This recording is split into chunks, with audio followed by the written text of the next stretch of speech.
चलिए अब हम आपकी बुक का क्वेश्चन नंबर 29 करते हैं। संस्कार क्लब का क्वेश्चन है ये 31 दिसंबर 2017 का। रिसिप्ट एंड पेमेंट अकाउंट बना हुआ है, आप बुक में देख सकते हो। बिना बुक के आप वीडियो ना देखे तो बेटर होगा। आपको रिसिप्ट एंड पेमेंट अकाउंट बनाना है with the help of with the help of receipt and payment account. आपको इनकम एंड एक्सपेंडिचर बनाना है, ठीक है। प्राप्ति भुगतान खाता दिया हुआ है, आय व्यय खाता बनाना है। तो हम लोग अब सबसे पहले वही करेंगे जो हर बार करते हैं। क्रेडिट में दिए हुए सारे भुगतान, सारी पेमेंट को डेबिट में ले आएंगे एक्सपेंडिचर बनाकर, और डेबिट की सारी प्राप्तियों को, इनकम को क्रेडिट में ले जाएंगे इनकम बनाकर। प्राप्तियों को इनकम बना देंगे, रिसीप्ट्स को इनकम बना देंगे, ठीक है। यानी डेबिट के सारे प्राप्तियां क्रेडिट में चली जाएगी, आय इनकम बनकर, रिसिप्ट इनकम बन जाएगी, और क्रेडिट के सारे भुगतान पेमेंट डेबिट में एक्सपेंडिचर बन जाएंगे वे, ठीक है। तो पहला काम मैं क्या करता हूँ, पहला काम मैं क्रेडिट की चीजों को डेबिट में लाता हूँ, ठीक है। तो पहली क्रेडिट का आइटम है, पहली क्रेडिट का आर्टिकल है, पहले क्रेडिट की चीजें सामान्य में जनरल एक्सपेंसेस, और ये है 2280 2280।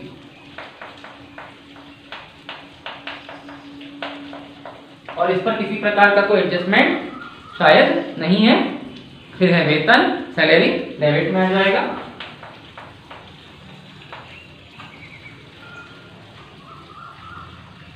₹2100 2100 रुपीज, इस पर भी कोई एडजस्टमेंट नहीं है। फर्नीचर 10,000 रुपए डेबिट में नहीं आएगा, 10,000 rupees, because furniture balance sheet में जाता है, लेकिन फर्नीचर का डेप्रिसिएशन आता है, और यहाँ फर्नीचर का डेप्रिसिएशन 300 रुपए निकाल कर दिया है, आप देख सकते हो।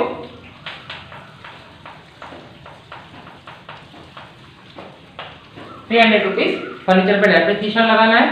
फर्नीचर हमारी असेट्स है, ये नहीं आएगा, लेकिन उसका डेप्रिसिएशन डेबिट में आएगा, ओके। उसके बाद है किराया, रेंट 1120 1120 डेबिट में आएगा।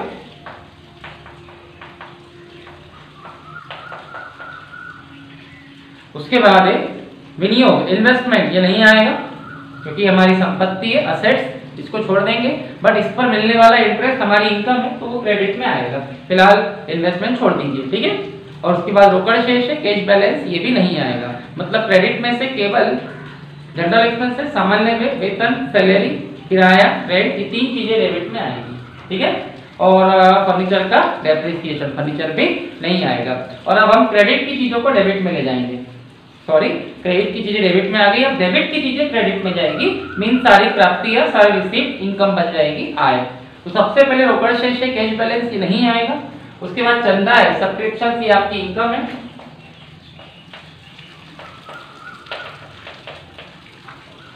और ये है 5500 5500, इस पर एक समायोजन है कि subscription outstanding at the end of the year 1500, चंदा 1500 रुपए बकाया है, आउटस्टैंडिंग है, मिलना बाकी है।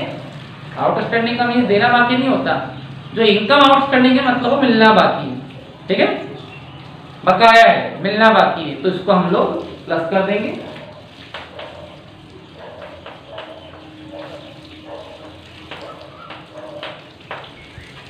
ठीक है। और 500 रुपए आगामी वर्ष के प्राप्त है, while 500 rupees had been received in advance for next year. मैंने बताया था आप लोगों को कि चंदा आपको इसी साल का लेना है, और इस साल का जो बकाया है, आउटस्टैंडिंग है, एक्रूड है, मिलना बाकी है, उसको उसमें प्लस करना है। और अगर अगले साल का चंदा अलग से आपको दिया है तो उसको छोड़ देना है, और अगर अगले और पिछले साल का शामिल है, इंक्लूड है, तो उसको निकालकर माइनस करना है, ठीक है। कुल मिला के आपको इसी साल का चाहिए। तो यहाँ क्या हो रहा है कि जो चंदा सब्सक्रिप्शन आपने क्रेडिट में लिया, उसमें 1500 रुपए 1500 रुपीज इस साल का मिलना बाकी है, आउटस्टैंडिंग बकाया है, उसको प्लस कर दिया। और उसी चंदे में, उसी सब्सक्रिप्शन में 500 रुपए नेक्स्ट ईयर के शामिल है, इंक्लूड हो चुके हैं, तो आप उसको माइनस कर देंगे। तो इस टाइप से आपका सब्सक्रिप्शन हो जाएगा 6500। इसको आप लिख सकते हैं एक्रूड, ये आउटस्टैंडिंग भी लिख सकते हैं, और इसको आप प्रीपेड लिख सकते हैं, या इसको नेक्स्ट ईयर का भी लिख सकते हैं। यानी आपको इस साल आपको जो चंदा दिया है 5500 है, उसमें 1500 रुपए इस साल के मिलना बाकी है, तो इस साल का होने की वजह से हमने उसको प्लस कर दिया, रेफरेंस दिया। और उसी चंदे में 500 रुपए अगले साल के आ गए हैं, शामिल हो चुके हैं, मिल चुके हैं, तो आपको वो नहीं चाहिए, आपको इसी साल का चाहिए, इसलिए आपने उसको माइनस कर दिया। ठीक है, उसके बाद प्रवेश शुल्क है, एंट्रेंस फीस, ये क्रेडिट में आएगा, आएगा ना, हमारी आय इनकम है। लेकिन यहाँ लिखा है प्रवेश शुल्क का पूंजीयन करना है, entrance fees are to be capitalise. मैंने बोला जिसे कैपिटलाइज करने को कहे वो नहीं आएगा, मींस बैलेंस शीट में जाएगा, इसलिए एंट्रेंस फीस आप नहीं लेंगे। ठीक है, हाँ ऐसा नहीं लिखा होता तो एंट्रेंस फीस डेफिनेटली आता। उसके बाद है विनियोग का ब्याज, इंटरेस्ट ऑन इन्वेस्टमेंट, ये आपकी इनकम है,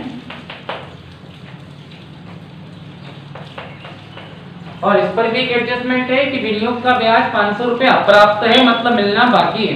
इंटरेस्ट ऑन इन्वेस्टमेंट एक्रूड है, मींस मिलना बाकी है, एक्रूड का मीनिंग मिलना बाकी होता है, इसको प्लस कर दीजिए। ठीक है, उसके बाद विविध प्राप्तियां, सन्ड्री रिसीप्ट क्रेडिट में आ जाएगा, प्राप्तियां है, रिसीप्ट है, इनकम बन जाएगी।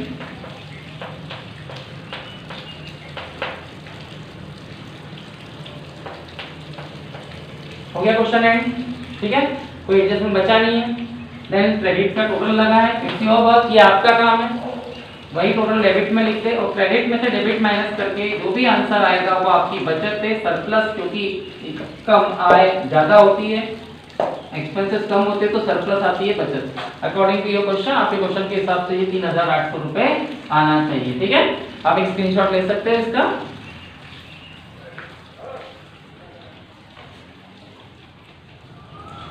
चलिए अब हम आपकी बुक का एक और एग्जांपल करके देखते हैं। प्रोफेसर राठी की बुक का पेज नंबर 34 का एग्जांपल नंबर 20, रोशनी क्लब का प्राप्ति भुगतान खाता दिया है, रोशनी क्लब का इनकम एंड एक्सपेंडिचर अकाउंट दिया है, sorry receipt and payment account दिया है। आप एग्जांपल सामने रखिए, रोशनी क्लब का receipt and payment account given है, और इसकी मदद से with the help of receipt and payment account आपको आय खाता बनाना, इनकम एंड एक्सपेंडिचर अकाउंट। ठीक है, तो मैंने लिख दिया ऊपर Roshni club income and expenditure account 31 दिसंबर 2017। ठीक है, तो वही करेंगे तो हमेशा करते हो, क्रेडिट के सारे भुगतान को, क्रेडिट की सारी पेमेंट को आप डेबिट में ले आइए एक्सपेंडिचर बनाकर, और डेबिट की सारी प्राप्तियों को, डेबिट की सारी रिसीप्ट्स को क्रेडिट में ले आइए इनकम बनाकर, आय बनाकर। तो सबसे पहले क्रेडिट में है सामान्य व्यय, जनरल एक्सपेंसेस 1080, 1080, ये डेबिट में आ जाएगा।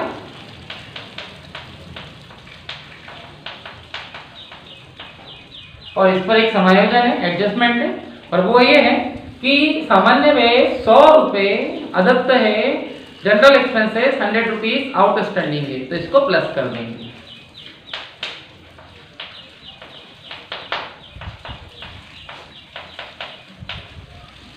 ठीक है,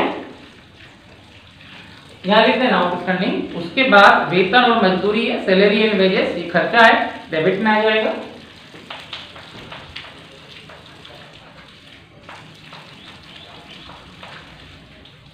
ये है 1100 रुपए, 1100 रुपीज, और इस पर भी एक एडजस्टमेंट है कि वेतन, सचिव का वेतन, सेक्रेटरी की सैलरी 350 रुपीज आउटस्टैंडिंग है, अदर, इसे प्लस कर देंगे।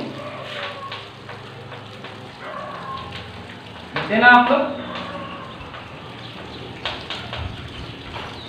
उसके बाद फर्नीचर है, और फर्नीचर हमारी संपत्ति है, असेट्स है, ये नहीं आएगी, लेकिन इसका डेप्रिसिएशन आएगा, और फर्नीचर का डेप्रिसिएशन लगाने को कहा गया है 250 रुपए, अवश्य है, डेप्रिसिएशन 250 रुपीज, ये डेबिट में आएगा।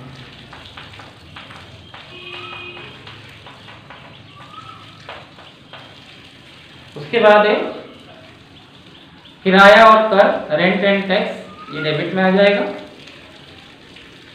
1120, 1120।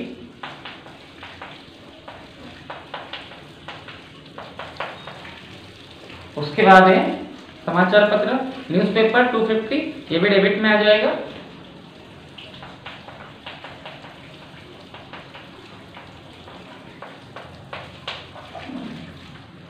उसके बाद रोकड़ शेष है, कैश बैलेंस, जो कभी नहीं आता है, मतलब वो बैलेंस शीट में जाता है, बताया था मैंने आपको। तो क्रेडिट की सारी पेमेंट डेबिट में आ गई, एक्सपेंडिचर बनकर। अब हम लोग डेबिट की सारी प्राप्तियों को, डेबिट की सारी रिसीप्ट्स को पेमेंट इनकम बना देंगे, आय बना देंगे। सबसे पहले रोकड़ शेष, कैश बैलेंस नहीं आएगा। चंदा, सब्सक्रिप्शन आएगा। सब्सक्रिप्शन जो है 3226 है।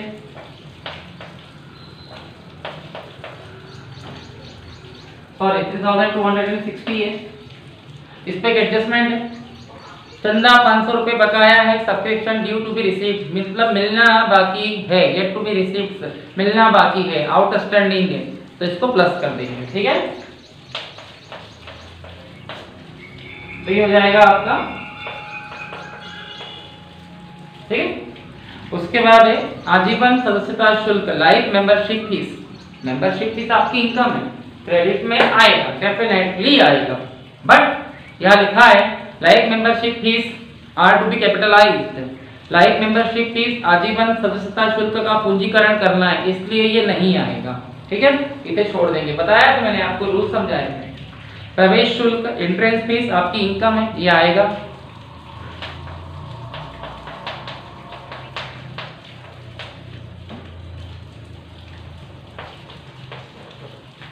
और यदि वो कहता कि interest fees will be capitalised, इसे भी पूंजीगत मानना है, तो हम छोड़ देते हैं, बिना बोले हम किसी भी चीज को रेवेन्यू मानेंगे, आएगा तो आएगा। और यहाँ लिखा भी है प्रवेश शुल्क को आयगत मानना है, entrance fees is to be revenue, तो वैसे भी हम उसको आयगत ही मानते हैं, रेवेन्यू मानते हैं। आयगत रेवेन्यू मतलब हमेशा होने वाली इनकम, हमेशा होने वाले खर्चे, और पूंजीगत कैपिटलाइज मतलब असेट्स पर होने वाले खर्चे। तो अगर वो किसी भी चीज को पूंजीगत मानने को कहे, कैपिटलाइज, जैसे लाइफ मेंबरशिप फीस को आजीवन सदस्यता शुल्क को उसने बोला है, तो हमने नहीं लिया। ठीक है, ध्यान रखना है इस चीज का। ओके, उसके बाद आप लोग प्रवेश शुल्क को लेंगे, क्योंकि प्रवेश शुल्क आपकी इनकम है, आय है, आयगत मानेंगे, रेवेन्यू मानेंगे, चाहे बोला हो चाहे ना बोला हो, यहाँ बोला है तो भी कोई फर्क नहीं पड़ता। उसके बाद में विनियोग का ब्याज है, इंटरेस्ट ऑन इन्वेस्टमेंट, ये आएगा।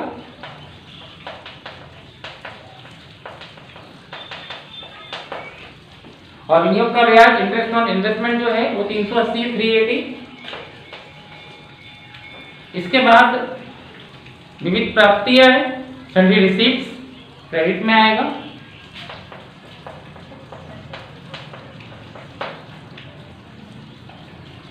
$160। ठीक है, बस। इसके बाद आप आंसर कैसे निकालोगे? क्रेडिट का टोटल लगाओगे, वही टोटल डेबिट पे लिख दोगे, और क्रेडिट में से डेबिट माइनस करने के बाद इनकम ज्यादा होने की वजह से, एक्सपेंसेस कम होने की वजह से जो भी आपका आंसर आएगा वो कहलाएगा सरप्लस। सरप्लस मींस बचत, और यहाँ वो आपका आंसर आ जाएगा। और अकॉर्डिंग टू एग्जांपल 2530, तो 2530 रुपए आपका आंसर आ जाएगा। ओके, इसके बाद हम लोग एग्जांपल नंबर 21 करेंगे। देखते हैं, पढ़ लेते हैं। आप एक स्क्रीनशॉट ले लीजिए। अगर आपने स्क्रीनशॉट ले लिया है, इसे मैं क्लीन कर देता हूं।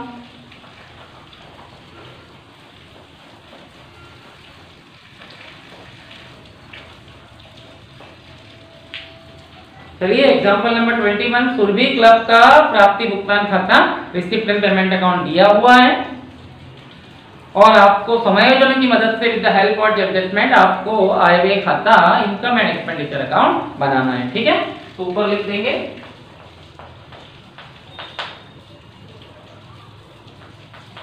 सुरभि क्लब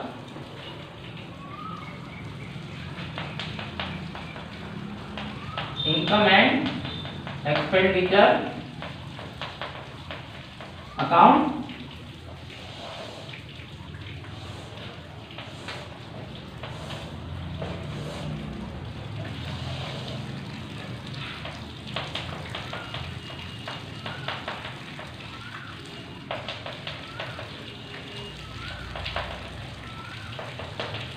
ठीक है, सेम प्रोसीजर, क्रेडिट के सारे खर्चों को, क्रेडिट के सारे भुगतान को, क्रेडिट के सारे पेमेंट को डेबिट में ले आए, समायोजन एडजस्टमेंट का ध्यान रखते हुए।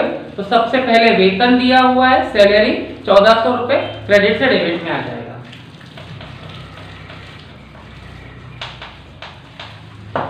मैंने बताया था कि इस अकाउंट में कोई भी खर्चा 1 जनवरी से 31 दिसंबर, 1 जनवरी से 31 दिसंबर 12 मंथ 12 महीने का होता है। अगर 12 महीने का नहीं है मतलब उतना मिलना बाकी है आउटस्टैंडिंग, और 12 मंथ से ज्यादा है मतलब प्रीपेड है। ठीक है। अब वेतन के बारे में, सैलरी के बारे में क्या बोला गया है, आप ध्यान से देखिए। वेतन सैलरी आपने डेबिट में 1400 रुपए लिख दिया। ठीक है। ये सोचकर कि आपने इस साल 1400 रुपए सैलरी पे खर्चा किया, लेकिन ऐसा नहीं है। कुछ क्वेश्चन में लिखा है कि वेतन 31 अक्टूबर तक दिया गया, सैलरी हैज बीन पेड 31 अक्टूबर 2017, मतलब सैलरी केवल ओनली 31 अक्टूबर 31 अक्टूबर तक ही पेमेंट की गई। अब जनवरी से अक्टूबर आप गिन लीजिए, जनवरी, फरवरी, मार्च, अप्रैल, मई, जून, जुलाई, अगस्त, सितंबर, अक्टूबर, इसका मतलब सैलरी सिर्फ और सिर्फ 10 महीने की दी गई है। 10 मंथ की सैलरी पेमेंट की गई है। और साल भर में 12 महीने होते हैं, 12 मंथ, मतलब 2 महीने का वेतन, 2 महीने की सैलरी अभी देना बाकी है, आउटस्टैंडिंग। तो इसको प्लस करेंगे, बट कितनी, अब एडजस्टमेंट कीजिए, ये कितने महीने की। रिसिप्ट एंड पेमेंट अकाउंट में आपने 1400 रुपीज सैलरी दिखाई है, मतलब वो 10 महीने की है। अब आप लगा लीजिए हिसाब, ये 10 महीने की सैलरी है, 10 मंथ की, जिसको 10 से डिवाइड कीजिए तो 1 मंथ की सैलरी कितनी आई, 140। ये 10 महीने की है, उसको 10 से डिवाइड करो तो 1 महीने की 140 आई, और देना कितने महीने की बाकी है, 2 महीने की, 2 महीने की 280, 280 प्लस कर देंगे, ये हो जाएगी 1680, 1680। ठीक है, सीधा हिसाब है। यानी आप जो डेबिट पे सैलरी लाए हो वो 10 महीने की है, 10 महीने की सैलरी 1400, तो 1 महीने की 140, 140, और 140 अगर 1 महीने की है तो 2 महीने की 280, और 2 महीने की मिलना बाकी है तो उसको प्लस कर देंगे। ठीक है। उसके बाद विज्ञापन, एडवर्टाइजमेंट खर्चा है, डेबिट में आएगा।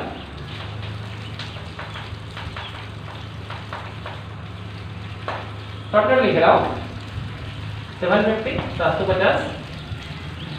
उसके बाद फर्नीचर है, उपस्कर, ये नहीं आएगा, लेकिन उसका डेप्रिसिएशन आएगा, और फर्नीचर पर डेप्रिसिएशन लगाने को कहा गया है, लेकिन हम इसके बारे में बाद में डिसीजन लेंगे, अभी नहीं लगाते। उसके बाद विनियोग, इन्वेस्टमेंट, ये भी नहीं आएगा, उसका इंटरेस्ट आएगा, कितना आएगा बाद में देखेंगे। समाचार पत्र, न्यूज़पेपर डेबिट में आ जाएंगे।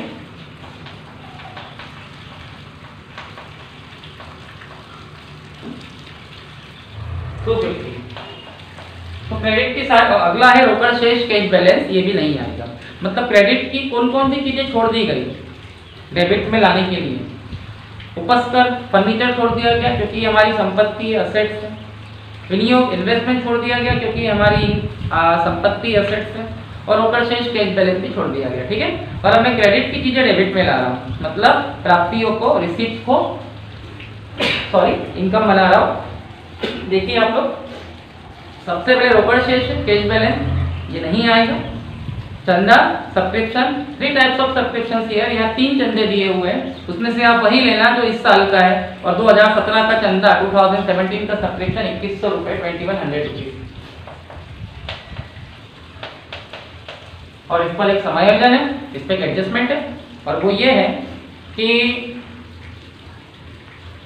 टोटल मेंबर ऑफ 250, ईच पे 10 रुपीज है सब्सक्रिप्शन। हमारे पास इस क्लब में 250 सदस्य हैं, 250 मेंबर्स हैं, और एक मेंबर 10 रुपए देता है, तो 250 इंटू 10, 2500 रुपए आपको चंदा मिलना चाहिए, और मिला है 2100 रुपए, मतलब 400 रुपए अभी मिलना बाकी है, इसे प्लस कर देंगे। इसको आप आउटस्टैंडिंग भी लिख सकते हैं। ओके। उसके बाद दान, डोनेशन क्रेडिट में आएगा, आपकी इनकम है, उस पर कोई एडजस्टमेंट अगर हो तो देख लेते हैं। फिलहाल दान पर, डोनेशन पर किसी प्रकार का कोई भी एडजस्टमेंट नहीं है, तो ये क्रेडिट में आएगा, बाय डोनेशन।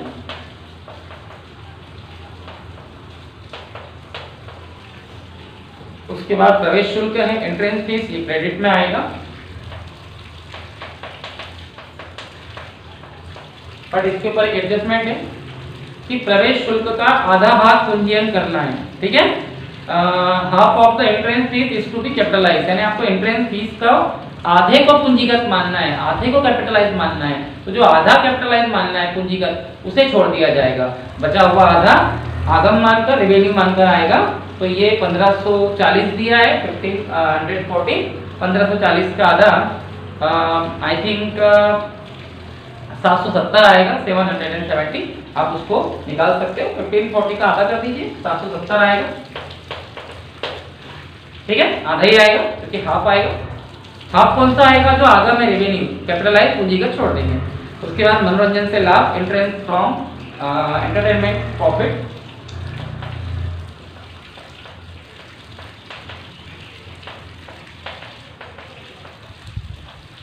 जो भी है आप उसे लिख दीजिए 800। ठीक है, अब हम एडजस्टमेंट पे आते हैं। एडजस्टमेंट क्वेश्चन तो खत्म हो चुका है। एडजस्टमेंट देखते कौन कौन से बच गए हैं। फर्स्ट एडजस्टमेंट कंप्लीट है। सेकंड विनियोग पर 6% 6 माह का ब्याज बचा है।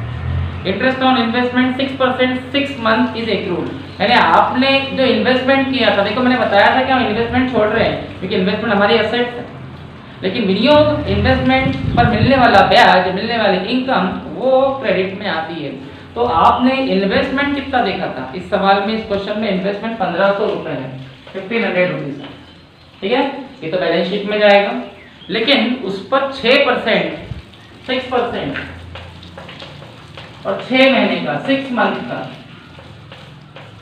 20 से 20 कैंसिल, ये 2 टाइम कैंसिल और ये 3 टाइम कैंसिल, 15 3 45। यानी आपने जो इन्वेस्टमेंट किया था वो तो बैलेंस शीट में जाएगा, लेकिन इन्वेस्टमेंट किया क्यों जाता है? ताकि उस पर हमें इंटरेस्ट मिल सके।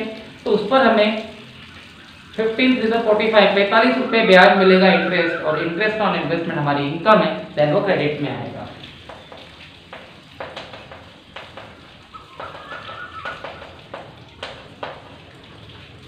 और भी एडजस्टमेंट्स हैं। बिल्डिंग पर 5% डेप्रिसिएशन लगाना है। अब बिल्डिंग का है तो आप देख लें, आपके क्वेश्चन में 1 जनवरी के 1 जनवरी के असेट्स और लायबिलिटीज दी है। ऊपर ही एडजस्टमेंट के ऊपर ही 1 जनवरी की संपत्ति और दायित्व दिए, असेट्स और लायबिलिटीज दिए हैं। भवन बिल्डिंग 8000 का दिया है, फर्नीचर 2700 का दिया है, क्रेडिटर 2000 के दिए है। थोड़ा याद करो, क्वेश्चन करते समय हमने फर्नीचर छोड़ दिया था क्योंकि वो हमारी संपत्ति है, असेट्स। फर्नीचर नहीं आएगा, लेकिन फर्नीचर का डेप्रिसिएशन आएगा। लेकिन इस क्वेश्चन में फर्नीचर पे डेप्रिसिएशन लगाने को नहीं कहा गया है, तो हम डेप्रिसिएशन भी नहीं लेंगे। डेप्रिसिएशन लगाने को कहा गया है बिल्डिंग पर, और बिल्डिंग आपको दी है 8000 की, 8000 की, तो बिल्डिंग तो नहीं आएगी, बिल्डिंग का डेप्रिसिएशन आएगा। और जो 1 जनवरी के असेट्स और लायबिलिटीज आपको दी है वो सिर्फ एक फॉर्मेलिटीज की दी है, क्योंकि असेट्स और लायबिलिटीज, संपत्ति और दायित्व बैलेंस शीट में जाती है, और बैलेंस शीट नहीं बना रहे, हम सिर्फ प्रैक्टिस कर रहे हैं इनकम एंड एक्सपेंडिचर अकाउंट की। तो 1 तारीख की 1 जनवरी की जो असेट्स और लायबिलिटीज आपको दी है उस पर आप ध्यान नहीं दोगे फिलहाल, अभी के लिए। वहां से सिर्फ बिल्डिंग उठाए, बिल्डिंग 8000 की है, 8000 की, वो तो यहाँ नहीं आएगी, लेकिन उसका 5% डेप्रिसिएशन आएगा, और वो आएगा 400 रुपए, 400 रुपीज डेबिट में।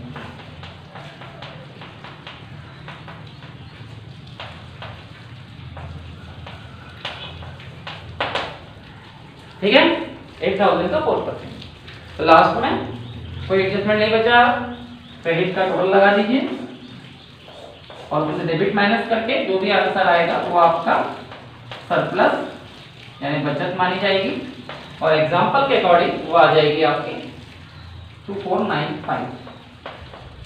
ठीक है, ये आपका क्वेश्चन एड होता है। फिर हम एक एग्जांपल और कर लेते हैं। आपका एग्जांपल नंबर 17 अगले वीडियो में कराऊंगा, आप इसका स्क्रीनशॉट ले लीजिए।